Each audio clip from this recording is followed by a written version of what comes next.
दोस्तों, जब उस्मान गाजी ने बाइजेंटाइन साम्राज्य के कई क्षेत्र अपने अधीन कर लिए और उनके लश्कर को शिकस्त दी, तो कई तुर्की कबीले उस्मान गाजी के साथ मिल गए और एकजुट होकर बाइजेंटाइन साम्राज्य के खिलाफ लड़ने लगे। लेकिन दो तुर्की कबीले ऐसे भी थे जो हमेशा उस्मान गाजी के खिलाफ रहे। इन कबीलों ने न केवल उस्मान गाजी बल्कि उनके बेटे ओरहान और फिर मुराद खान के साथ भी कई लड़ाइयाँ लड़ी।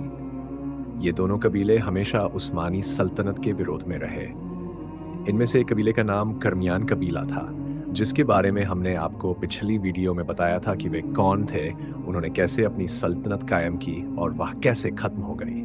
अगर आपने वह वीडियो नहीं देखी है, तो उसका लिंक हमने अपनी वीडियो के डिस्क्रिप्शन में दे दिया है। दूसरा कबीला था जर्मियान। ये दोनों कबीले हमेशा उस्मानियों के खिलाफ लड़ते रहे।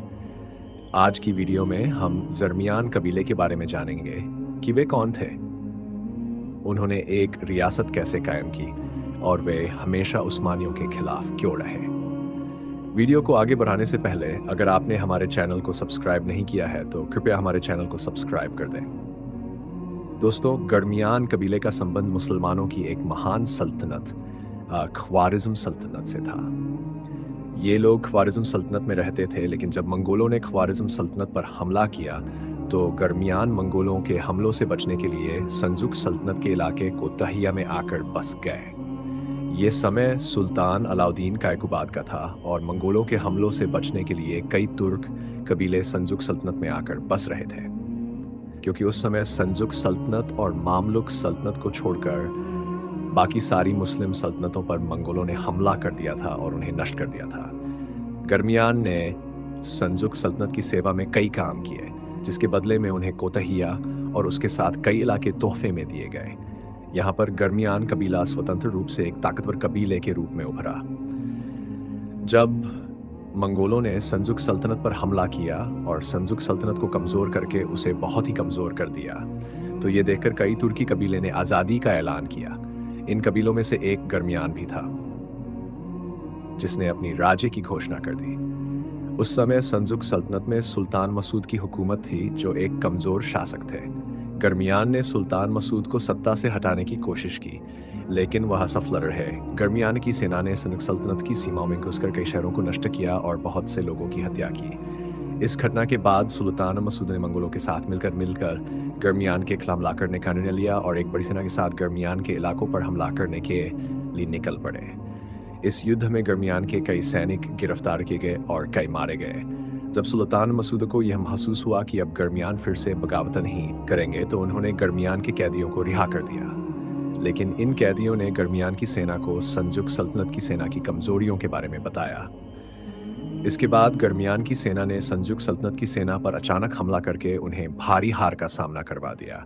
ये गर्मियान और सल्जुक के बीच पहला युद्ध था, जिसमें गर्मियान कबीला जीत चुका था। इस शिकस्त के बाद सुल्तान मसूद ने एक बार फिर से एक बड़ा लश्कर तैयार करके जर्मानियों के ऊपर हमला कर दिया।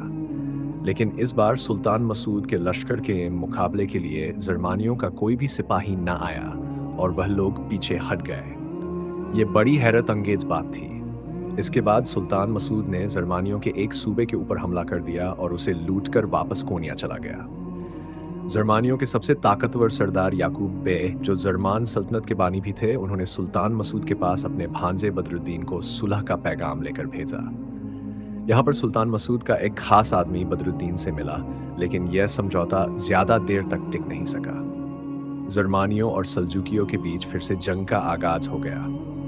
इस बार सर्दी के वजीरों ने बहुत सख्त कदम उठाए और सुल्तान के वफादार सरदार आला इजुद्दीन, जो सुल्तान मसूद के खास भी थे, ने एक बड़े लश्कर के साथ जर्मानियों के ऊपर हमला कर दिया और जर्मानियों को बड़ी शिकस्त दे दी। उन्होंने बहुत सा माल गनीमत लूटकर वापस आ गए। लेकिन जर्मानियों ने इससे कोई सबक नहीं सीखा और सल्जुक सल्तनत के साथ और भी बहुत सी जंगें लड़ी। लेकिन जल्द ही सल्जुक सल्तनत बाहरी हमलों और आंतरिक फसाद की वजह से कमज़ोर हो गई, जिसके कारण जर्मानियों और सल्जुकियों के बीच ये जंग का सिलसिला खत्म हो गया। सल्जुक सल्तनत के खत्म होने के बाद अनातोलिया में जितने भी तुर्क कबीले थे, सिवाय उस्मानी कबीले के, सभी कबीले जर्मानियों के अधीन रहते थे, क्योंकि जर्मानी तुर्कों के बाकी कबीले से कहीं अधिक ताकतवर थे। अब अगर हम जर्मानी और मंगोलों के संबंधों की बात करें, तो याकूब बे ने मंगोलों की इल्खानी सल्तनत को एक बड़ी रकम चिराग के रूप में देकर अपना हाकिम स्वीकार कर लिया था। लेकिन अगर जर्मानी और बाइजेंटाइन साम्राज्य के संबंधों की बात करें, तो इन दोनों के बीच कई लड़ाइयाँ हो चुकी थी। जर्मानी सल्तनत ने बाइजेंटाइन साम्राज्य के कई इलाकों को, जिनमें हिसार और कोन्या जैसे बड़े शहर शामिल थे, फतह कर लिया था। याकूब बे की बढ़ती हुई फतहों की वजह से मंगोलों ने उनके मुकाबले के लिए एक बड़ा लश्कर भेजा। अंततः जर्मानी मंगोलों की हुकूमत स्वीकारने पर मजबूर हुए। अब अगर जर्मानी और उस्मानी सल्तनत के ताल्लुकात की बात करें, तो याकूब बे ने अधिकांश तुर्क सरदारों को अपने अधीन कर लिया था, लेकिन उस्मान गाजी ने एक आज़ाद रियासत बना ली थी और किसी को भी अपना सुल्तान मानने से इनकार कर दिया। यही वजह थी कि याकूब बे और उस्मान गाजी के बीच हमेशा जंग चलती रहती थी। उस्मान गाजी ने बाइजेंटाइन साम्राज्य की एक बड़ी सेना को हराकर जीत हासिल की। अब उस्मान गाजी ये चाहते थे कि तुर्कों के अधिकतर कबीले उनके साथ आकर बस जाएं, ताकि वे एक बड़ी सेना तैयार कर सकें और बाइजेंटाइन साम्राज्य के और भी इलाकों को फतह कर सकें। उस्मान गाजी के साथ कई तुर्क कबीले जुड़ चुके थे और ये बात याकूब बे को खटक रही थी। यही उस्मान गाजी और याकूब बे के बीच जंग की मुख्य वजह बनी। जब उस्मान गाजी कराचा हिसार के किले को फतह करने के लिए तैयारी कर रहे थे, तो उन्होंने अपने बेटे ओरहान गाजी को जर्मानी कबीले के साथ सुलह का प्रस्ताव लेकर भेजा। उस्मान गाजी को यकीन था कि जब वे कराचा हिसार को फतह करने में व्यस्त होंगे, तो पीछे से जर्मानी उन पर हमला कर सकते हैं, क्योंकि कराचा हिसार जर्मानी सल्तनत के लिए रणनीतिक रूप से महत्वपूर्ण था। जर्मानियों और उस्मानियों के बीच संबंध तब खराब हुए जब एक जर्मानी कबीले के एक व्यक्ति ने एक काफिर तजी से उसके बनाए हुए गिलास खरीदे, लेकिन उनकी कीमत देने से इनकार कर दिया। इस पर उस्मान ने जर्मानी को मजबूर किया कि वह इसकी कीमत अदा करें। इसके बाद उस्मान गाजी और जर्मानियों के बीच संबंध और भी खराब हो गए। जब उस्मान गाजी बूढ़े और बीमार हो गए, तो उन्होंने अपना उत्तराधिकारी ओरहान गाजी को चुना और उन्हें उस्मानिया सल्तनत का पहला सुल्तान बना दिया।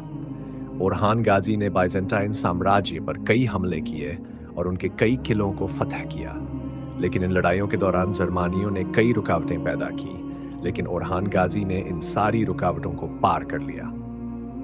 सुल्तान मुराद के दौर में ये संबंध और भी खराब हुए, लेकिन जर्मानी अब काफ़ी कमज़ोर हो चुके। अब जर्मानी और उस्मानी के बीच शांति स्थापित हो गई। दोनों ही अपनी अपनी समय की बड़ी सल्तनतें थीं। इन दोनों के साथ युद्ध में जर्मानियों को बहुत अधिक नुकसान हुआ था और वे कमज़ोर हो गए थे। उस समय के जर्मानी सरदार सुलेमान शाह ने हालात का सही आकलन किया और महसूस किया कि अब उसके पास कोई रास्ता नहीं बचा। इसलिए उसने अपनी बेटी की शादी सुल्तान मुराद के बेटे के साथ कर दी और उस्मानी साम्राज्य को ज़बरदस्त पेशकश करते हुए अपना सबसे बड़ा शहर उन्हें तोहफे में दे दिया। इसके बाद जर्मानी उस्मानियों के नियंत्रण में आ गए और जल्द ही उस्मानियों ने जर्मानी सल्तनत पर हमला कर दिया और उनकी पूरी सल्तनत को अपनी सल्तनत में शामिल कर लिया। तो ये थी पूरी कहानी जर्मानी की। अगर आपको हमारी वीडियो अच्छी लगी हो तो हमारे वीडियो को लाइक कर दें। अगर आपको ऐसी वीडियो देखना पसंद है तो हमारे चैनल को सब्सक्राइब कर लें।